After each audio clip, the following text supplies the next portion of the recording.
lifting my life to give you everything, to give you everything.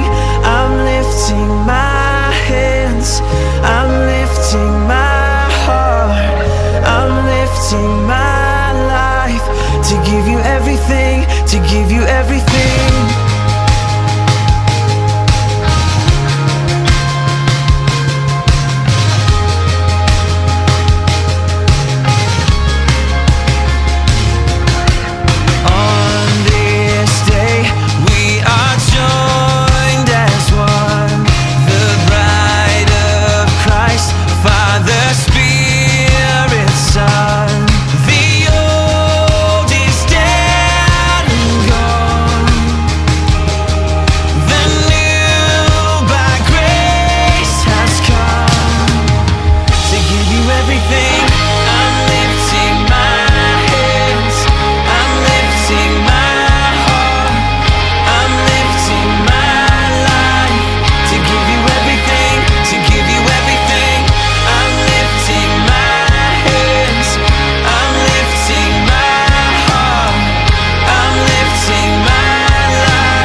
Everything, to give you everything. We're lifting our hands, we're lifting our hearts, we're lifting our lives to give you everything, to give you everything. We're lifting our hands, we're lifting our hearts, we're lifting our lives to give you everything, to give you everything. We're lifting our hands, we're lifting our hearts, we're lifting our lives to give you everything, to give you everything.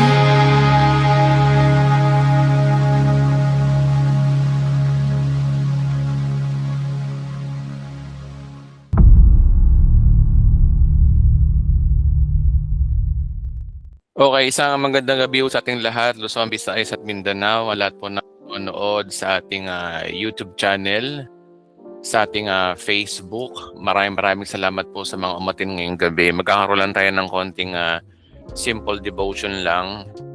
At tungkol pa rin sa Christmas ang ating pag-uusapan, no? Kasi medyo, syempre, kada ganito marami nagtatanong, dapat bang i-celebrate ba natin ang Christmas? Kasi ito yung tanong dapat ba nating i-celebrate ang Christmas tuwing December 25? Kasi maraming mga nag-zoom na pagano yan 'di ba? Maraming naiinis sa akin, Pastor, nagpapasko kayo, 'di ba pagano yan? Pagano nga, oo. Actually, hindi inaamin naman talaga ng history. Actually, tuwing December 25, sinasabi ng mundo na ito daw yung birthday ni Jesus. Pero real talk to, walang kahit isang verse sa Bible na nagsasabing December siya pinanganak. Zero, wala talaga.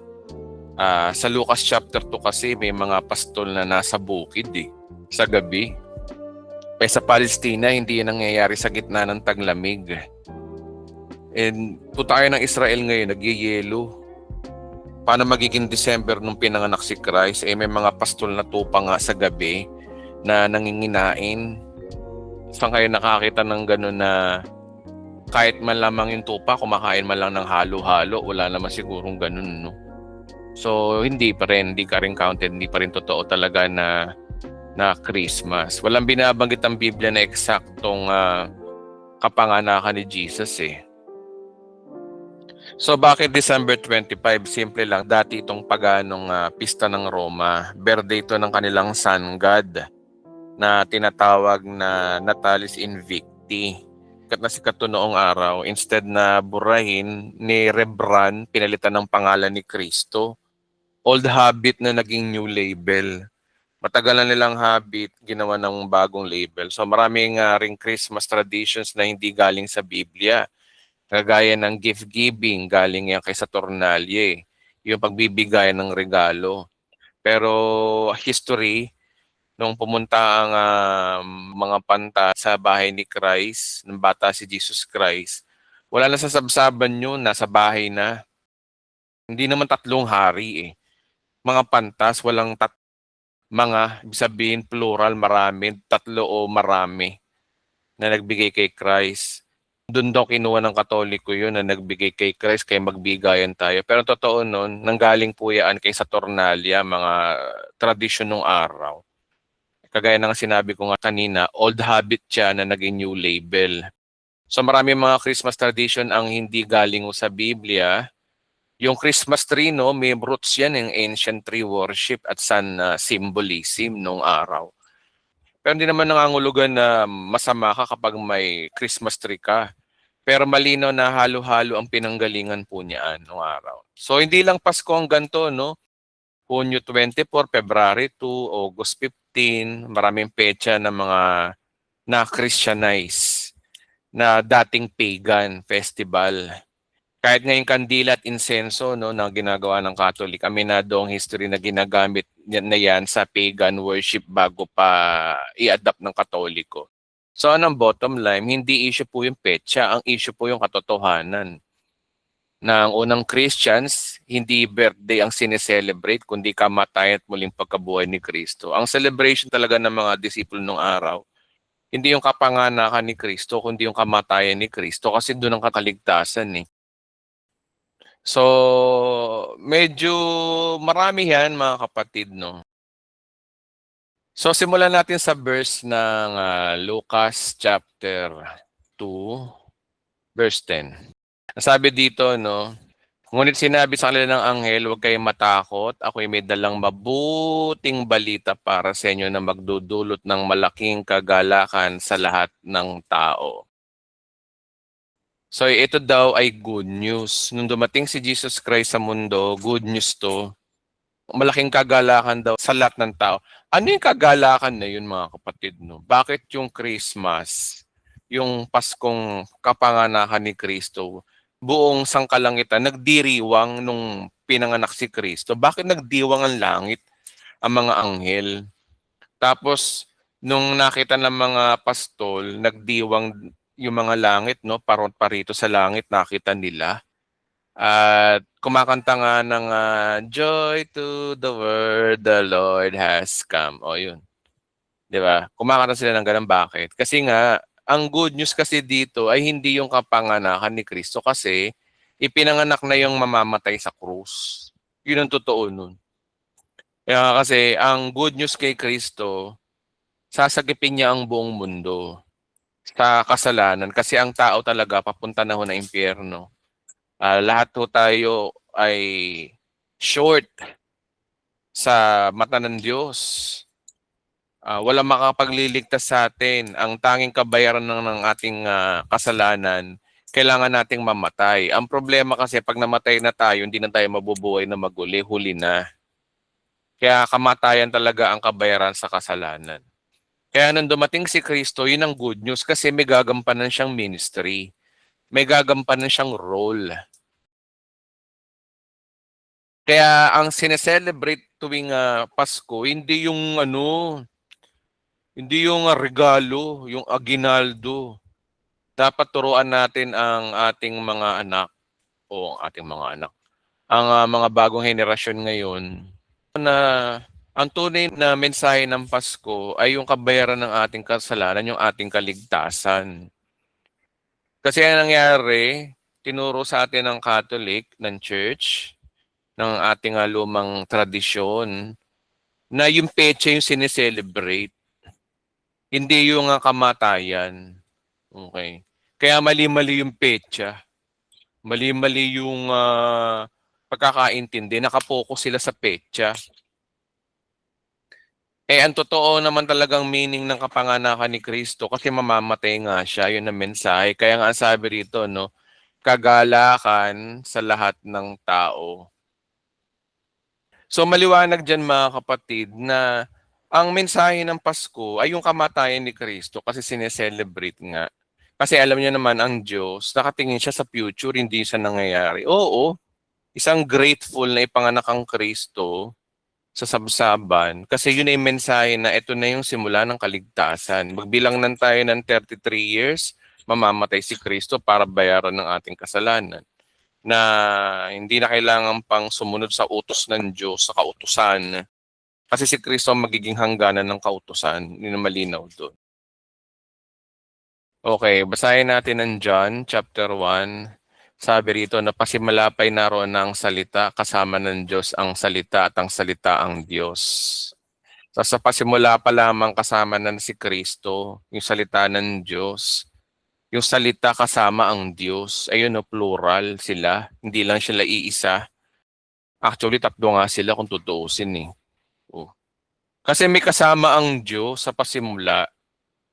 Sino yung kasama niya? Maliwanag sa awit na yung kanyang anak. At maliwanag din na si Kristo ang ikalawang persona ng Diyos dahil ayon sa Pilipos na ang kamatayan ni Kristo, bagamat siya ay Diyos, nagpakumbaba lamang siya. So ibig sabihin, lumalabas yung dalawa na ang Diyos. Actually mga kapatid, marami nalilito dito eh. Ito tumbukin nga natin to. Ilan ba ang Diyos? Technically, tatlo talaga ang Diyos mga kapatid. Diyos ko, gumising na kayo. Tatlo sila. Ano ba naman? Metaphor yung sinasabi ni Moses na sila iisa. Metaphor. Metaphor, mga kapatid. Mga Pilipino, gumising na nga kayo. Metaphor lang yun na sila iisa. Hindi yung literal na iisa. Alino-lino ng Biblia eh. Yun ang kasi problema sa atin eh. Masyado tayong naging conservative sa mga bagay na hindi natin inisip. Ano ebidensya mo, Edwin? Genesis chapter 1. Sabi rito ng likhain ng Diyos ang langit at lupa. Yung Diyos dito, ito yung Diyos Supreme God. Tingin tayo sa Hebreo kasi ang Old Testament ay Hebreo. Tingnan nyo dito magkakatalo-talo talaga sa original translation eh. In the beginning, God, Elohim. Ayan Elohim plural, gods. Ayan Diyos ko naman. Gumising na nga kayo, tatlo ang Diyos, hindi siya iisa, literal, technically, tatlo sila, pero metaphor, iisa sila, sinabi ni Moses. Iisang Diyos. Sinabi rin ni Christ, kami at ang Ama iisa. O iisa sila. Hindi literal na iisa, kundi metaphorically. Halimbawa kami ni Kaisel, kami, dalawa talaga kaming tao, si Kaisel at iba ako. Pero kami iisa. Bilang mag-asawa, kami iisang katawan. Tayo, plural tayo, ito ay yung iglesia, tayo yung church, pero tayo iisa. Ganun ang pagkakagamit sa Bible. Pero kung tatanungin nyo ako literal talagang tatlo talaga sila. Tatlo ang persona ng Diyos eh. Ito mahirap nguyain to ng mga ibang papaniwala sa mga pastor na hindi tumitingin sa Biblia. Ayan plural, ebidensya ko yun. Matibay, matatag na ebidensya. Di ba? Kumbaga sa itlog, tatlo. May balat, may puti, may pula. Parang tao, may kaluluwa, katawan at espiritu. Iisa sila, pero tatlo silang substansya. Pero iba naman ang Diyos eh. Iba yung Diyos Ama, iba yung Diyos Anak, iba yung Diyos Espiritu Santo. They are co-equal, sabi sa Bible. Sabi ni Christ, may darating na kagaya ko. Pag sinabing kagaya niya, ibig sabihin kapareho niya. O sinabi ni Jesus Christ na siya at Ama ay iisa. O siya ang larawan ng Diyos. Kasi ang larawan ng Diyos, ang Diyos na binabanggit dito, hindi yung Diyos mismo. Kasi nga ang Diyos ay Elohim. Plural. Okay? Okay, balik tayo sa John chapter 1. Malinaw na yun literal, ang sagot ko dyan, literal, tatlo sila. Pero metaphor, iisa sila. Ganun lang yun. Metaphor ang ginagamit dun. Symbolism lang yun na iisa sila. Kahit yung sinasabi ni Christ, tayo'y iisa. Tinan nyo Pastor, sinabi ni Christ, ako at Ama'y iisa O sige, basahin natin. Di ba sinabi niya, ako at Ama'y iisa? Saan ba sila iisa? Ang tanong. Babasahin natin ng John chapter 17. Nananalangin si Christ itong oras at sa mga alagad after ng banal na hapunan. Sabi, dinadalangin ko sila na hindi sa libutang ito, kundi lahat ng ibinigay mo sa akin sapagkat sila'y sa iyo. Ang lahat ng sa akin, sino kausap ni Christ dito? Ang Diyos Ama. Sino kasama ni Christ dito na nanalangin ng mga disipulo niya? Nasa upper room sila, nagbabanal na hapunan. O actually, tapos na ang banal na hapunan. Nananalangin na si Kristo sa iglesia. Pinapalalangin niya ang church. Kaya ito yung senaryo. Ang lahat ng sa akin ay sa iyo, sabi ni Jesus Christ sa Ama, at ang lahat ng sa iyo ay sa akin. Napaparangalan ako sa magitan nila. At ngayon pupunta na ako sa iyo, sabi ni Kristo. Iiwan ko na ang sanlibutang ito, ngunit sila'y nasa sanlibutan pa. Amang banal, amang banal, ingatan mo sila sa pamamagitan ng kapangyarihan ng iyong pangalan. Ang pangalang binigay mo sa akin upang kung paanong ikaw at ako ay iisa. Ayan, no? Ano daw? Upang kung paanong ikaw at ako ay iisa, ano daw? Gayon din naman sila'y maging isa. Ayan, no? Ano ibig sabihin ni Christ dito? Kung sila'y maging isa, kagaya natin tayong dalawa'y iisa, kagaya nila na sila'y maging isa. Ang pinapanalangin ni Kristo, maging isa daw tayo, tayong nasa church.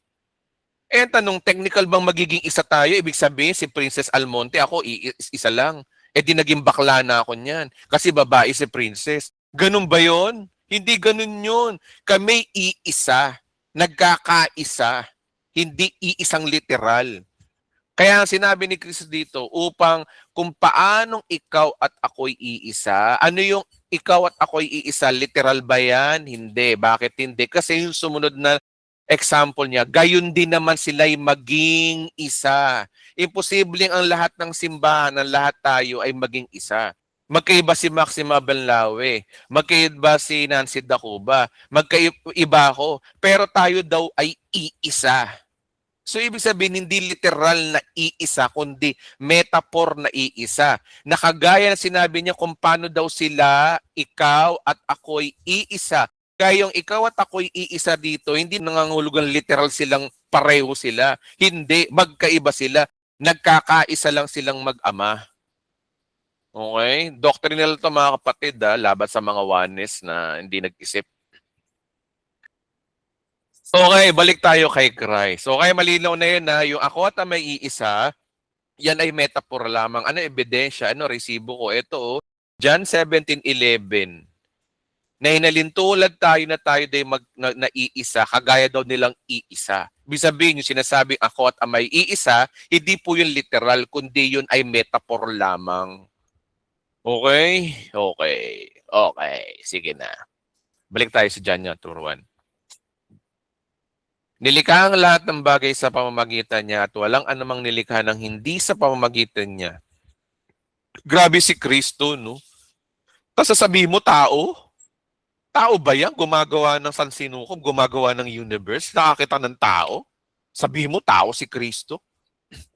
Sabi, ang nilikha, sabi rito, sa kanya ay may buhay. Siya pala ang source ng buhay, mga kapatid, si Kristo, yung anak ng Diyos, yung salita ng Diyos. Siya yung source. Si Jesus Christ pala ang source ng buhay. Kumbaga sa posisyon ng pagiging Diyos, na silang tatlo ay Diyos, siya yung may hawak ng buhay ng tao. Siya ang nagdedesisyon kung matetegi ka na o buhay ka pa. Okay? Nagliliwanag sa kadiliman ng ilaw at hindi ito nagapi kailanman ng kadiliman. Naparito si Juan na sinugo ng Diyos upang magpatotoo sa mga tao patungkol sa ilaw upang lahat ng sumampalataya dito. Hindi siya ang ilaw. Sino yung Juan na to? John the Baptist. Hindi siya ang ilaw, subalit naparito siya upang magpatotoo patungkol sa ilaw. Ito ang tunay na ilaw. Dumarating ito sa sanlibutan upang magbigay ng liwanag sa lahat ng tao. Nagbigay ng liwanag ito sa lahat ng taong pinanganak sa sanlibutan. Dumating ang salita sa sanlibutan, ngunit hindi siya kinilala ng sanlibutang ito, ninilika sa magitan niya. Totoo naman, si Jesus Christ dumating, pero hindi tinanggap ng mga Hudyo, ng mga tao. Pumunta sa kanyang bayan, ngunit hindi siya tinanggap ng sarili niyang kababayan. Hindi siya tinanggap ng sarili niyang bayan. Sinong pinapatungkol dito? Example, yung kanyang bayan. Ano ba yung bayan? Bayang Israel. Kaya pagdating ng verse 12, subalit ang lahat ng tumanggap at sumampalataya sa kanya ay binigay niya na maging karapatan na maging anak ng Diyos. Bagamat ang konteksto nito ay tumutukoy sa Israel, hindi nangangahulugan na Israel lang ang anak ng Diyos. Wag naman masyadong overly divided. Common sense ang gamitin. Kasi sinabi rito, subalit ang lahat. Pag sinabing lahat, Hudyo lang ba yan? Hindi Hudyo lang yan, ha? Porke ba ang konteksto ay tumutukoy sa bayan ng Israel, Hudyo lang ang verse 12? Hindi. Common sense. Subalit ang lahat. Lahat daw ng tumanggap at sumampalataya sa kanya ay binigyan niya. Sino nagbigay ng karapatan? Niya. Sino yung niya? Si Kristo. Si Kristo nagbigay ng karapatang maging anak ka ng Diyos. Sila nga ay naging anak ng Diyos, hindi dahil sa sinisilong ayon sa kalikasan, kagustuhan o kagagawan ng tao. Hindi tao nagtatakda na ikaw ay anak ng Diyos. Hindi. Ang Diyos ang nagdesisyon. Ang pagiging anak nila ay dahil kalooban ng Diyos. Ang linaw, oh. Ganda ng verse, no? So, ibig sabihin ng pagiging anak ng Diyos natin, mga kapatid, ang nagdesisyon pala niyan, hindi tao. Hindi pala kung sino mang pastor nagsabing, anak ka na ng Diyos kasi pumasok ka na sa iglesia. Hindi ganun. Hindi tao magdedeklara. O anak ka na ng Diyos kasi pinatawad ka na ng kayong mga kasalanan dahil nagkumpisal ka sa akin. Hindi ikaw ang magdedeklara.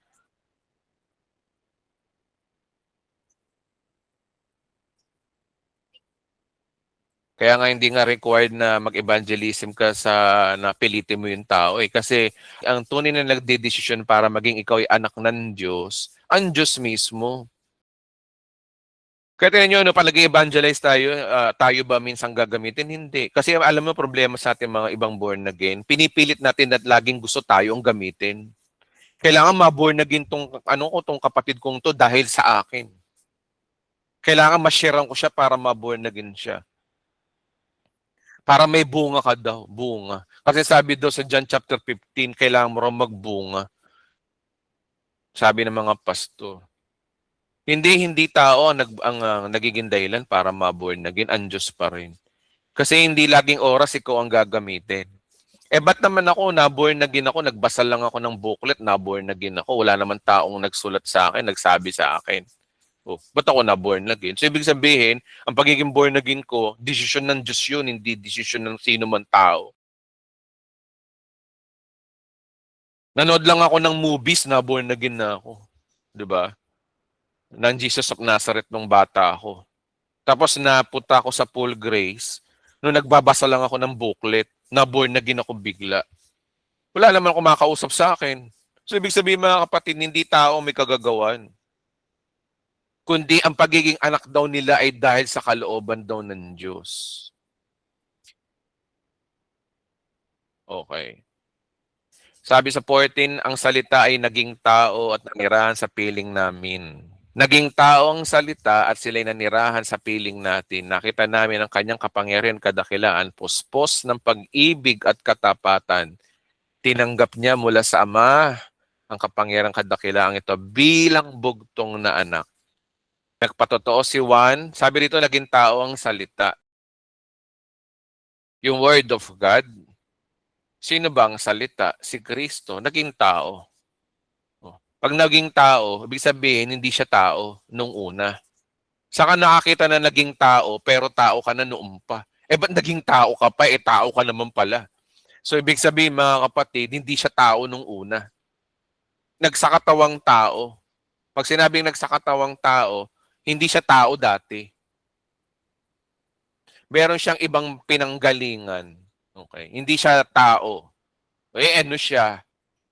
O, Diyos, sasabi sa Filipos, Diyos siya. Diyos siya na nagsakatawan tao, basically. So, tinanggap niya mula sa mga kapangyarihan kadakilang ito bilang bugtong na anak. Nagpatotoo si Juan tungkol sa kanya at ganito ang kanyang sigaw. Siya ang tinutukoy na ang aking sasabihin, darating na kasunod ko higit sa akin. Dahil siya ay puspos ang pag-ibig, tayong natapanggap sa kanya ng abot ng kanyang kaloob.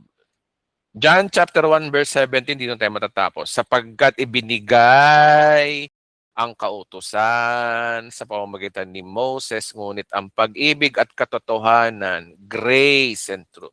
Basahin natin in English para mas maganda.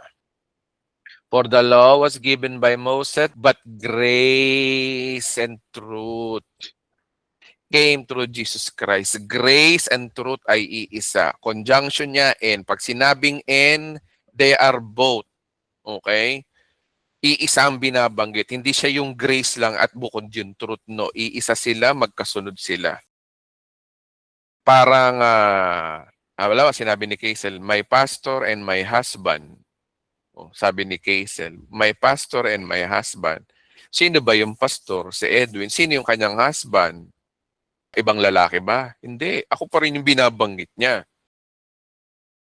So, ganun din yun. Si Jesus Christ ang grace, siya ang truth. Siya yung katotohanan. Nang katotohanan ay purong biyaya lamang siya. Kaya nga ang datingan ni Kristo, napunta siya rito hindi para mangutos eh. Napunta siya rito para siya yung sumunod. At ibig sabihin mga kapatid, yung kanyang sakripisyo bilang servant of God, ang kapalit nun, ang inaano sa atin ni Kristo, grace talaga, siya yung punong biyaya. Hindi kay Pablo nagsimula ang grace. Nagsimula ang grace kay Kristo mismo. Dahil sabi dyan, but grace and truth came by Jesus Christ. So napakalinaw niya mga kapatid, doctrinal yan. Pananaw po natin mga nasa full grace yan at mga nasa pure grace na tayo ay nananampalataya na si Kristo ay purong biyaya talaga. Walang works, siyang gumawa. Siya ang tumapos sa krus ng Kalbaryo. Kaya ang tunay na diwa ng Pasko ay yung kaligtasan talaga. Kaya sinelebrate ng langit ng mga anghel nung pinanganak si Kristo for the salvation of mankind. Kasi mamamatay siya. Kasi yung kapanganakan ni Kristo ay yung kanyang tinatawag na kamatayan. Kaya nga nag-post ako ng isang araw, di ba? Ano ba yung pinost ko nun? Na the death certificate of Jesus Christ is my birth certificate. Namatay siya para tayo mabuhay, mga kapatid. Ganon din kayo, ganon din tayo. Kaya ito po ang diwa ho ng Pasko. Ang diwa ho ng Pasko ay kaligtasan kay Kristo. Yun po yung pinakamensahe ng Pasko, hindi yung petsa. Pastor, bakit December 25 nagdidiwang pa rin kayo? Pagano yan? Sige nga, tanungin ko nga kayo. Ano ngayon kung pagano? Bakit? Pag nagse-celebrate ba kami ng Pasko, pagano ba ang iniisip namin? Nagse-celebrate kami ng Pasko kasi masaya yung panahon na ito. Mga pinagtuturo ng Iglesia ni Cristo, wag daw magdiwang ng Pasko. Sa pagano daw yan. Bahala kayo. Kaya ang lungkot ninyo, yung ang lungkot nila pag Pasko, Diyos ko. Alam nyo, no? Anong pagkakaiba nung nagsisinungaling ka araw-araw sa magdiwang ka ng Pasko? Kung yun ay kasalanan. Kasalanan daw, kasalanan. Ang galing manghusga kasalanan. Saan sa Bible na magdiwang ka ng Pasko kasalanan? Saan sa Bible nga yun? Bigyan nyo nga ako ng matibay na resibo. Ang original na Pasko sa Bible ay yung Paskwa. Yun ang nila Moses. Nagsimula yaan yung pang Paskwa nung panahon ni Moses. Okay, balik tayo dito. Sabi ng mga Catholic, the actual date of the Lord birth is unknown and a commemoration was generally included the Feast of Manifestation. O yung ang tunay talaga na Pasko talaga sa kanila sa mga pagan, January 6, during the first 3 centuries of Christian era. Pero napalitan nga lang nung tinan niya, bago naging Kristiyano ang pagano, kasi pagano 'di ba, mga Roman. Bago 'yon, pinagdidiwang nila ang kanilang kapanganakan ng kanilang pagan god na si Sol, January 6. Yun yung tinatawag na Feast of Epiphany. Pero pagkatapos si Constantine, pagkamatay ni Constantine, ayun na nagbago na, ginawa ng December 25 ang Pasko. Paganism na haluan. Tapos na ipamana sa atin ng mga Katolik.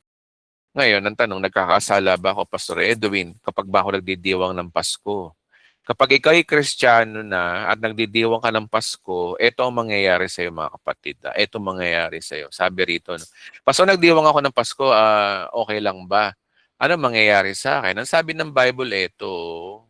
Ang sabi, therefore, there is now no condemnation for those who are in Christ Jesus.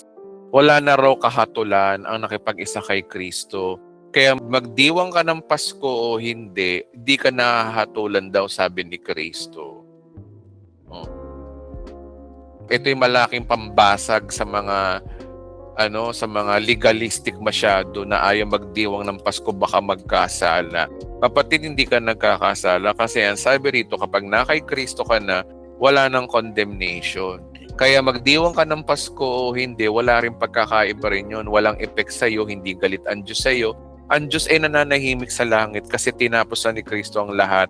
Aantayin na lang yung tamang oras ng pagbabalik ni Kristo at para salubungin yung mga tumanggap sa Kanya. Yung mga hindi nanampalataya sa Kanya ay parurusahan, pero yung mga nanampalataya sa Kanya ay may buhay na walang hanggan. Ganun lang po kasimple ang istorya ho ng Diyos sa atin. Hindi niya pinakikilaman yung mga gawa-gawa natin, yung mga dahil tinapos na nga ni Kristo. Binayaran na nga eh.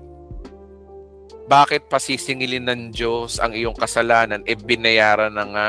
Binayaran na ng kanyang anak sa krus. Si Kristo na nga ang pinarusahan dahil sa ating mga kasalanan. Oo, galit ang Diyos sa kasalanan. Kaya nga doon niya binigay yung galit sa anak niya. Yung anak niya ang pinarusahan niya. Saan sa Bible yun? Nasa Isaiah po yun.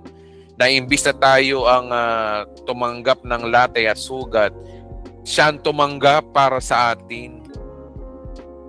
Okay? Okay. So lahat ng ito ay ang gagawin mo na lamang ay magpasalamat sa Diyos araw-araw dahil sa biyaya niya kaya ikaw ay naligtas at hindi ka nakakatulan ng Diyos. Kaya mga kapatid, kung nagdidiwang kayo ng Pasko ngayon para sa inyong pamilya at hindi naman tayo pagano, sige na magdiwang kayo. Huwag kayong maniwala sa mga Kristyanuhan diyan na piling banal. Akala mo hindi nagkakasala. Kung makahusga Diyos ko. Okay? So maraming salamat. Merry Christmas po sa ating lahat. Mahal na mahal ko po kayo. Love you all.